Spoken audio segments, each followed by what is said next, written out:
여성 찬양대가 찬양 시작할 때 제가 와우 그랬거든요. 와우. 남성 찬양대가 시작할 때는 더 깜짝 놀랐습니다. 너무 멋졌습니다. 네.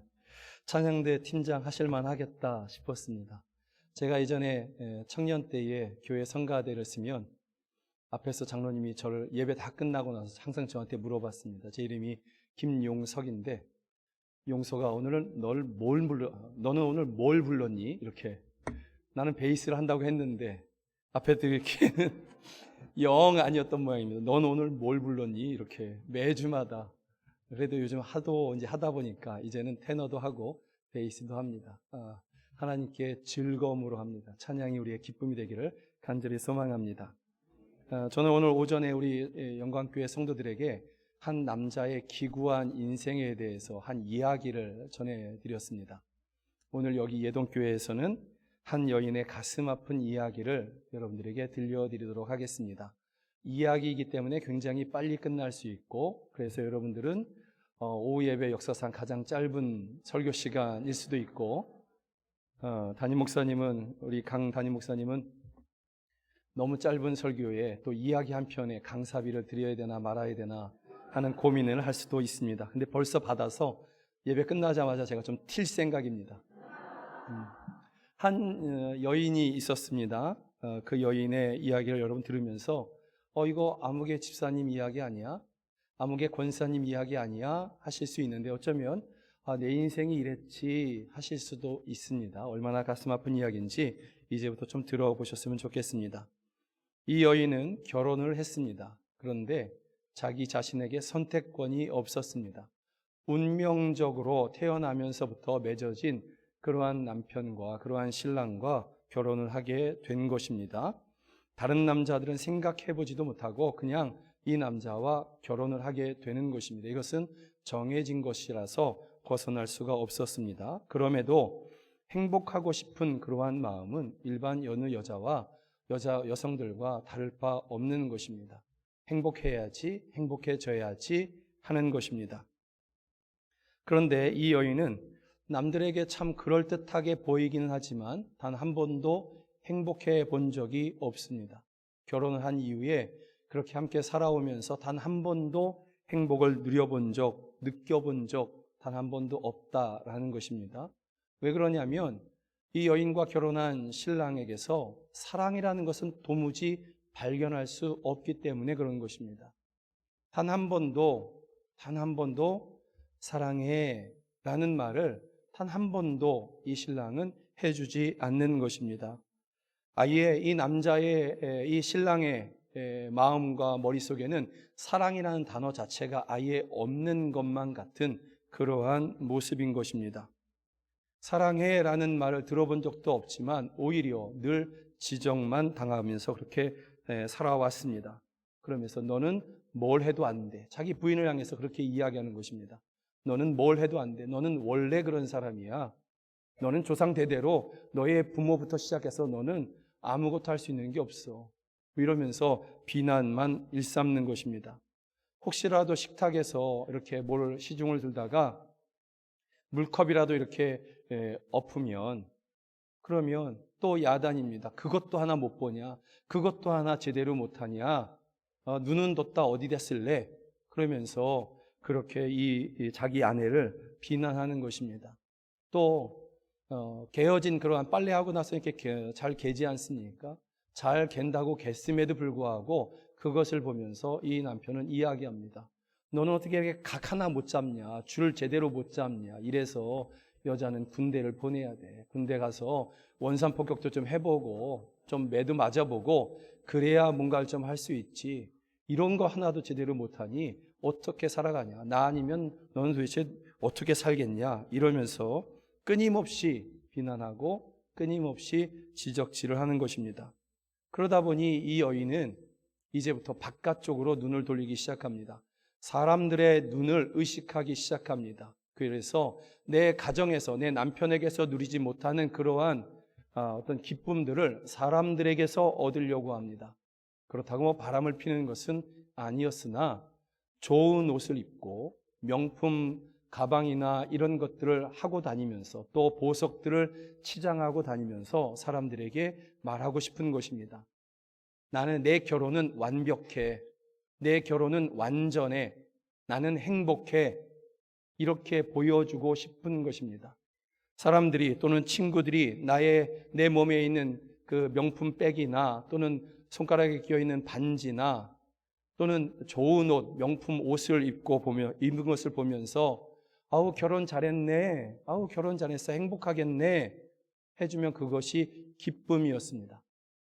그러나 집으로 돌아갈 때에는 지옥으로 가는 것 같은 그러한 마음이었습니다. 남편은 절대로 그런 말을 해주지 않기 때문에 그런 것입니다. 또 그러다 보니까 좋은 옷을 입지 못한 사람, 명품백이나 이런 것을 가지지 못한 사람, 손에 보석 같은 것을 끼지 못한 사람을 보면 내 불행을 감추고 싶어서 그를 조롱하는 것입니다. 어떻게 이런 것 하나 없어? 남편이 이런 거 하나 안 해줘? 하는 그러한 말로 그 가난한 사람, 돈 없어서 하지 못하는 그 사람을 비난하고 조롱하는 것입니다. 그래서 나의 불행한 결혼 생활을 감추고자 했다라는 것입니다. 이 여인은 절대로 가정 안에서 행복을 누리지 못하는, 그래서 불행한 그러한 여인이었습니다. 단 하루도 행복해 본 적이 없는 것입니다. 그런데 어느 날 이 남편이 죽게 되었습니다. 이 남편이 죽고 이 여인이 얼마 있다가 새로운 남자를 만나서 결혼을 하게 되었습니다. 그런데 이 여인이 새롭게 결혼한 남편은 이전의 남편과는 완전히 달랐습니다. 무엇을 해도 잘했다고 합니다. 씻지도 않은 얼굴인데 아침에 일어나자마자 그 얼굴을 보면서 어찌 그렇게 이뻐? 어찌 그렇게 아름다워? 합니다. 낯서십니까? 제가 제 아내에게 늘 하는 말입니다. 당신은 왜 이렇게 아름다워? 사랑해? 제가 늘 하는 말입니다. 제가 부산에서 이제 16년째인데 저도 이제 부산 사람이 거의 되지 않았겠습니까? 다른 어느 곳보다 부산이 편합니다. 평생을 부산에서 살고 싶다. 명절에 서울 올라가는 것도 귀찮고 그냥 부산에 사는 것이 좋습니다. 부산 남자는 안 그래? 아닙니다. 그럴 수 있습니다. 그런데 이 신랑이 그런 것입니다. 늘 아내를 향해서 사랑해. 그러면서 이 여인이 이전에 받았던 모든 상처를 다 어루만져 줍니다. 다 위로해주고 항상 아내 편이 되어 주는 것입니다. 사람들이 이야기하죠. 이 여인이 과거에 좋은 옷, 명품백 또는 반지, 보석 이런 것들만 하고 다니며 자랑질을 했으니 사람들이 그것을 보며 기억을 하고 이 새로운 남편에게 이야기합니다. 당신 부인이 얼마나 사치스러웠는지 아냐고. 비싼 옷 아니면 입지 않았고 명품백 아니면 들지 않았다고. 손과 몸에는 보석을 치렁치렁 감았다고. 얼마나 사치스러웠고 또 그런 것이 없는 사람들을 보면 조롱까지 했다고. 당신 부인이 그런 사람이었다고. 이런 이야기를 다 들음에도 불구하고 이 남편은, 새로운 남편은 내 아내는 그런 사람이 아니에요. 내 아내는 전혀 그런 사람이 아닙니다. 내 아내는 아름다운 사람입니다. 내 아내는 사랑스러운 사람입니다. 이렇게 말해줍니다. 오히려 자랑합니다. 때로는 너무나 큰 실수를 해서 이전 남편의 그 상처로 인해서 그 트라우마가 있지 않겠습니까? 그것 때문에 움츠러들려고 하는 그 아내를 향해서 걱정하지 말라고. 당신의 실수는 내가 다 책임질 거라고. 걱정하지 말라고. 두려워하지 말라고. 내 옆에만 있으면 된다고. 물을 한 컵 이렇게 쏟았습니다. 깜짝 놀라지 않겠습니까? 그랬더니 이 남편은 이렇게 이야기합니다. 아유 미안해. 내가 그거 먼저 보고 내가 먼저 치웠어야 되는데 그걸 못 치웠네. 어디 안 다쳤어? 괜찮아? 이렇게 해줍니다. 그리고 이 신랑은 언제나 이 아내와 함께 어디든지 함께 가려고 합니다. 그 아내의 손을 꼭 잡고 항상 같이 가려고 하는 것입니다. 함께하고 기쁨을 함께 누리고자 하는 것입니다. 그러면서 늘 이야기합니다. 존귀한 내 신부, 내 아내, 내 사랑, 계속해서 이렇게 말해 주는 것입니다. 당신의 있는 그대로를 나는 너무너무 사랑해. 당신이 나의 인생의 최고의 복이야. 이렇게 이야기해 주는 것입니다. 이전에 이 여인의 행복은, 이전 남편이 살아있을 때의 이 여인의 행복은 사람들의 말을 듣는 것입니다. 아유, 결혼 잘했네. 이 말을 듣는 것이 인생의 목적이었습니다. 사람들이 내 몸에 걸치고 있는 옷, 가방, 반지들을 보면서 아우, 결혼 잘했네, 완벽한 결혼이네 하는 말을 듣는 것이 이 여인에게는 기쁨이었습니다. 그러다 보니까 늘 더 좋은 것, 더 비싼 것, 더 화려한 것을 찾고 그렇게 사고 그렇게 사치를 부렸던 것입니다. 그런 말을 듣고 싶어서. 그러나 이제는 이 새로운 신랑과 결혼하고 난 이후에는 이런 것을 자랑하지 않습니다. 자랑할 이유가 없어졌습니다. 이제는 오직 내 신랑은, 내 남편은 이런 남편입니다. 이런 사람입니다. 이전에는 내가 가진 것, 내 몸에 걸치고 있는 것을 자랑했다면 이제는 내 신랑 자체를 자랑합니다. 내 신랑을 그렇게 높이고 자랑하고 내 신랑이 나에게 해주고 있는 그러한 말들을 사람들에게 이야기해 주는 것, 그것이 이 여인에게, 자기 자신에게도 기쁨입니다. 자기 남편, 자기 신랑을 자랑하고 있는 그 자체가 이 여인에게도 기쁨이었다라는 것입니다. 그러다 보니까 어떤 여인들이 자기가 가지고 있는 그러한 명품이나 또는 옷이나 또는 보석이나 이런 것들을 화려하게 갖추고 그런 것을 자랑하는 그러한 사람들을 보면 이제는 불쌍해져 보입니다. 이제는 불쌍해 보이고 가엾게 여겨집니다. 그 중에 어떤 한 여인이 친구가 손에 다이아를 끼고 와서 아이고 머리야 하면서 이렇게 반짝이는 것을 보면 얼마나 사랑을 못 받았으면 저럴까, 자기를 기억하면서 그러면서 나를 사랑해주는 내 남편을 다시 한번 생각하고 또 기뻐하고 고마워합니다. 그러다 보니까 이 여인의 얼굴에 광채가 납니다. 예전에는 화려한 옷, 비싼 가방 이런 것들에 가려져 있었는데, 그리고 그 얼굴은 오히려 근심이 가득하고 어두움이 있었는데 이제는 이런 것을 걸치지 않아도 얼굴에 광채가 납니다. 왜냐하면 기쁘거든요. 마음에 기쁨이 일어나고 그 남편을 향한 사랑이 막 있다 보니까 그런 노래도 있지 않습니까? 사랑을 하면은 예뻐져요. 뭐 이렇게. 미안합니다. 제가 그 노래 잘 몰라서. 그러다 보니까 얼굴에 광채가 나는 것입니다. 마치 꽃이 피는 것처럼 그렇게 납니다. 이 여인은 이제 남편의 얼굴을 바라보는 것, 그의 목소리를 듣는 것이 너무너무나 즐겁습니다. 그 남편에게서 온 사랑이 이 여인을 그렇게 꽃이 피는 것처럼 광채가 나게 하고 기쁨이 충만하게 하는 것입니다. 이 여인이 이후로 이 남편과 함께 오랫동안 행복하게 살았다고 합니다. 제 이야기는 여기서 끝났습니다. 설교도 거의 끝나갑니다. 여러분, 이 이야기가 누구의 이야기인 것 같습니까? 여러분, 이 이야기는, 제가 한 이 여인의 이야기는 우리 모두의 이야기인 것입니다. 저와 여러분들의 이야기인 것입니다. 우리의 예수님 밖에 있을 때의 우리의 모습이 이 여인이 이전에 결혼했던 그러한 그 남편과의 그 삶, 그 불행한 삶의 모습이었던 것이고, 예수님을 믿고 난 이후의 삶이 꽃이 피듯이 피어나는 그러한 모습처럼 변해진 것입니다. 누구 때문에? 예수님 때문에. 예수님 한 분으로 인해서 이렇게 바뀐 것입니다. 우리뿐만이 아니라 세상 모든 사람들의 이야기이기도 합니다.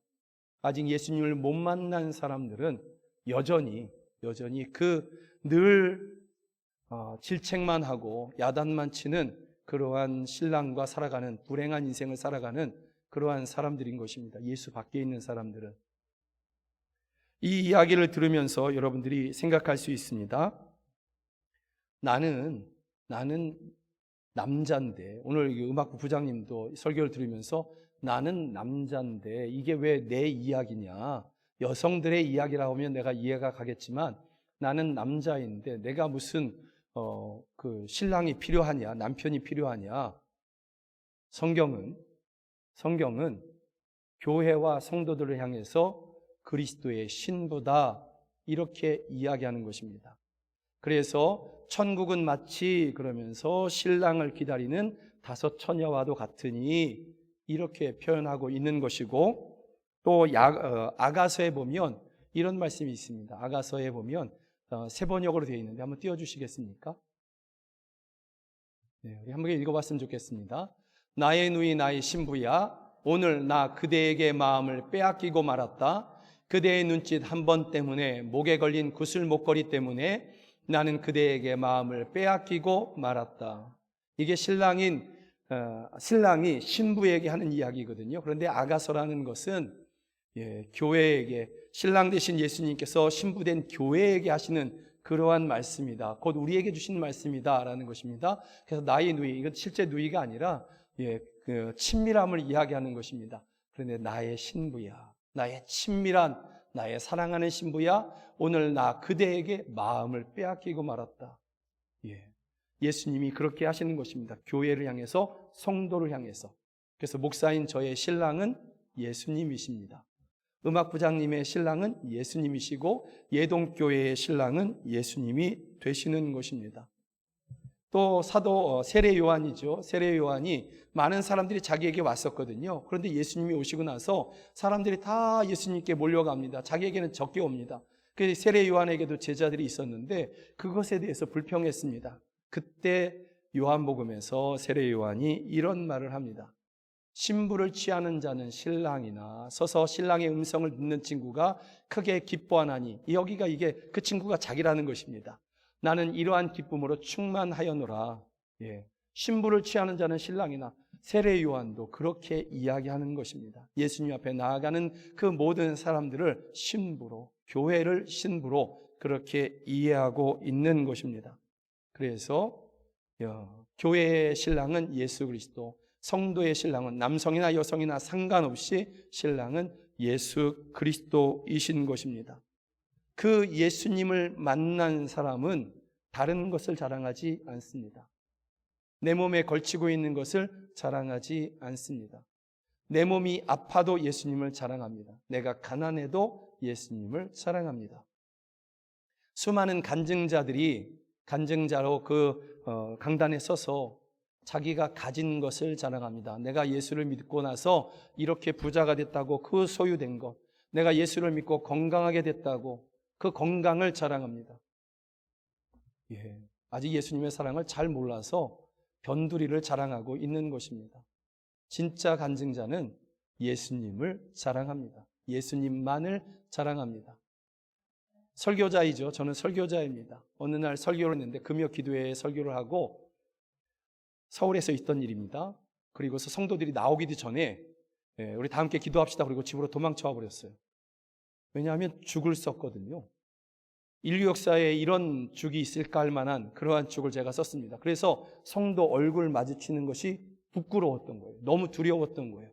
그리고서 주일날 그 성도들 얼굴을 어떻게 보지 하는, 너무 부끄러워서. 그런데 예배당을 딱 나와서 집에까지 걸어가는데 한 3분이면 됩니다. 너무 부끄러워서 어떻게 할까 그러면서 성도들이 혹시 나오지 않나 주변을 살펴보면서 이렇게 걸어가고 있는 그때에 그 주간 내내 한 번도 부르지 않았던 찬양이 이 깊숙한 곳에서부터 울려 나오기 시작합니다. 제 마음 깊숙한 곳에서부터 전혀 생각해 본 적이 없는 그 찬양이 울려 나오는데, 이 찬양이었습니다. 힘들고 지쳐 낭망하고 넘어져, 후렴이 어떻게 됩니까? 너는 내 아들이라, 이 찬양이죠. 나는 실패했는데, 죽을 써도 이런 죽을 쓴 적이 없는데, 그런데 하나님께서 말씀하시는 것입니다. 너 죽 써도 내 아들이야. 너 실수해도 내 아들이야. 그 3분 동안에 제가 길거리에서 펑펑 울면서, 그러면서 우리 예수님을 믿는 사람은 눈물뿐만이 아니라 콧물, 침물까지 흘리지 않습니까? 문을 열었는데 집사람이 문을 열어줍니다. 그때 아이들이 어려서 집에 있었거든요. 그때 문을 딱 열어주는 순간에 제 첫 마디를 제가 아직도 기억합니다. 20년이 지났는데도 지금까지 기억합니다. 예수님이 나를 만나주셨어. 실패자 나를 만나주셨어. 내가 하나님의 아들이래. 날 사랑하신대. 집사람은 영문도 모르지만 같이 기뻐하고 같이 즐거워합니다. 예, 내가 오늘 설교 잘했어. 변두리이죠. 내가 오늘 좋은 옷 입었어. 변두리인 것입니다. 신랑 대신 예수님만을 자랑하게 되는 것입니다. 세상 모든 사람들은 다 율법 아래에 있습니다. 우리는 유대인도 아닌데 무슨 율법 아래에 있어? 아니요, 율법 아래에 있습니다. 대부분 다. 대부분이 아니라 모두가 다 율법 아래에 있습니다. 율법이 규정하지 않습니까? 모든 사람들이 죄인이다. 모든 사람들은 그래서 다 죄인인 것입니다. 아무도 사랑받을 수 있는 자격이 없는 것입니다. 나는 유대인도 아닌데 무슨 율법이 있어. 대한민국 법이라면 내가 알지만 나는 법 없이도 살 수 있어. 뭐 그렇게 생각하시겠지만 모든 사람들은 다 율법 아래에 있습니다. 예수님을 믿는 사람들만이 예수님의 십자가로 말미암아 그 율법을 다 만족해하고 하나님의 공의를 다 이루고 자유케 된 것이지, 그렇지 않은 사람들은 다 율법 아래에 매여 있고 율법의 고발에 의해서 죄인으로 그렇게 규정되어 있는 것입니다. 뭐 율법을 잘 모른다 할지라도 우리는 다른 사람들과 비교하는 것을 좋아합니다. 내가 가진 것을 가지고 다른 사람들과 비교합니다. 그래서 내 것이 조금 더 나으면 기분이 좋아지고, 내가 가진 것이 조금 못하면 마음 상하기도 하는 것입니다. 내가 걸치고 있는 옷이나 또는 또 다른 것들이 조금 비싼 것이면 좋아하고, 그렇지 않은 사람들을 보면 마음속으로 내가 저 사람보다 조금 더 낫지 하기도 하는 것입니다. 우리는 또한 판단도 잘합니다. 우리는 판단하기를 좋아합니다. 우리의 본성이 얼마나 못됐는지 우리가 알 수 있습니다. 판단하고 아유 이런 말 좋아하죠. 귀신은 뭐해 저거 안 잡아가고 뭐 이런 말. 예수님을 믿는 사람들이 해서는 안 되는 말인데 그런 말을 가끔 문득 하기도 합니다. 가끔 저도 그렇게 애쓰는데, 그러지 않으려고 애쓰는데 욱하는 것이 나옵니다. 그때 욱하면서 한편으로 드는 마음이 나는 저러지는 않잖아 하는 마음인 것입니다. 판단하고 비교하는 것입니다. 율법주의자들의 전형적인 모습인 것입니다. 율법을 알지도 못하면서, 제대로 알지도 못하면서, 십계명도 제대로 못 외우면서도 불구하고 우리는 기본적으로 율법적인 그러한 삶을 살고 그것을 기준으로 나의 잣대를 가지고 다른 사람과 비교하고 평가하고 하기도 하는 것입니다. 그러면서 나의 어떤 고통들을 가리고 싶어 하는 것입니다. 세상은 또 우리가 살아가는 세상은 이야기합니다. 1등 해야 돼. 그러지 않으면 세상이 인정해 주지 않아. 인정받고자 합니다. 인정받고, 그러기 위해서 어떤 사람이 고통하고 있는지 아파하는지 살펴볼 겨를도 없이 경쟁하고 더 높아지고자 하는 그러한 삶을 살아갑니다. 율법주의자들의 전형적인 모습인 것입니다. 율법주의자들의 모습은 나는 완전해, 저 사람보다 완전해. 그러다 보니까 성전에 기도하러 올라온 세리를 향해서 한 바리새인이 이야기하지 않습니까? 나는 저 세리와도 다르게 일주일에 몇 번 금식하고 나는 11조도 드리고 뭐 이러면서 나는 율법도 잘 지키고 이런 말을 하는 것처럼, 그게 이 땅에서 살아가는 그러한 사람들의 모습이고 때로는 우리들의 모습이기도 하다라는 것입니다. 교회 안에서도 인정받고 싶어서 무던히도 애씁니다. 목회자들에게 인정받고 싶고 인정 안 해주면 시험에 들고. 우리 교회 한 성도가 있었습니다. 지금은 부전교회로 가셨습니다. 마음 아프지만 간다고 하실 때 그러시라고 했습니다. 어느 날 이야기했습니다. 제가 여러분 잘 들으십시오. 1년 365일 새벽 예배를 빠지지 않아도 그것이 나를 의롭게 하는 것이 결코 아닙니다. 의로워지는데 1도 영향이 없습니다. 내 아이를 순교자로 드린다 할지라도 내가 의로워지는 것이 아닙니다. 나를 의롭게 하시는 분은 예수 그리스도 한 분밖에는 안 계십니다. 그런데 이분이 늘 얘기하는 것입니다. 저는 가끔 자다가 새벽 예배를 1년에 한 대여섯 번쯤은 빠집니다. 월요일부터 금요일까지만 새벽 예배가 있는데 그럼에도 불구하고 1년에 대여섯 번 빠집니다. 이분은 한 번도 안 빠집니다. 그러니까 저한테 이야기합니다. 저는 목사님보다 새벽 예배도 더 잘 드리고 그렇게 이야기합니다. 그래서 제가 보기에 목회자로서 이분을 살리고 싶은 마음인 거예요. 그래서 그분에게 이야기했습니다. 새벽 예배 한 달 동안 나오지 마세요. 집에서 기도하세요. 그게 권사님을 유익하게 하는 것 같아요. 또 어느 날은 남한 교회에서 봉사한다고, 남한 교회에서 전도한다고 그럽니다. 그래서 또 얘기해 줬습니다. 그럼 이제부터 한 달 동안 주방에 들어오지 마세요. 아무것도 하지 마세요. 예배만 드리세요. 전도하지 마세요. 전도하지 마세요. 예. 작은 교회 앞을 지나다니면서 전도 쪽지 나눠주지 마세요. 그냥 예배만 하세요. 그랬더니 그 말이 듣기 싫어서 그러세요. 정말 대단하십니다. 그랬어야 되는데 제가 그러지 못했거든요. 그를 살리고 싶어서. 그를 살리는 말이 그것이라고 생각하기 때문에 제가 그랬더니 갔어요. 네. 종종 마주치는데 볼 때마다 제 마음이 많이 아프죠. 많이 아프죠. 네. 그때 그래도 듣기 원하는 말 해줄 걸. 그런데 그 말 하면 그 교만으로 그가 망할 것 같아서 그럴 수가 없었거든요.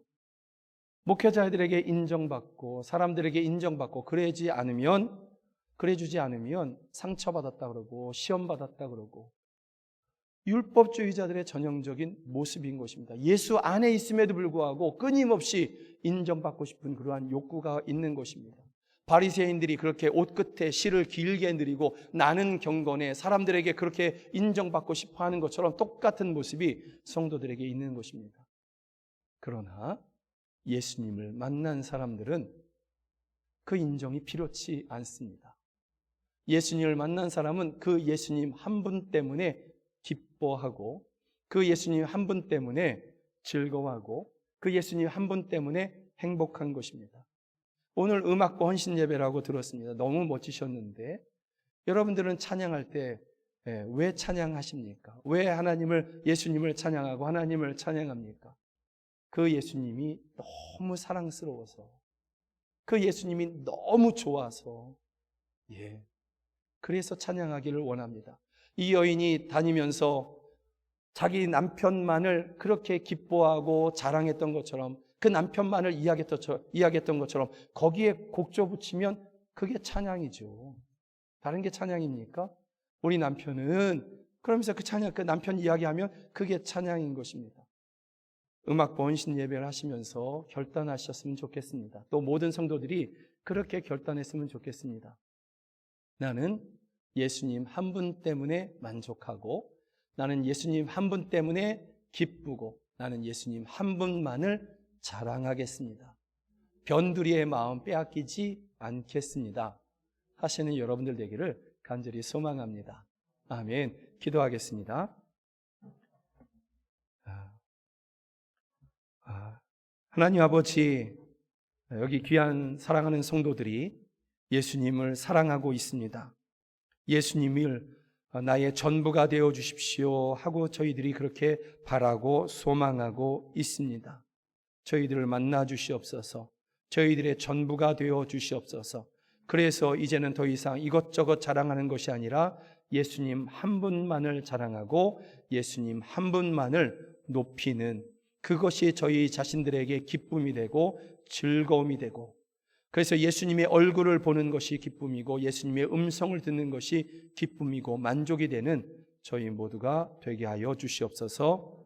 예수 그리스도의 이름으로 기도드립니다. 아멘.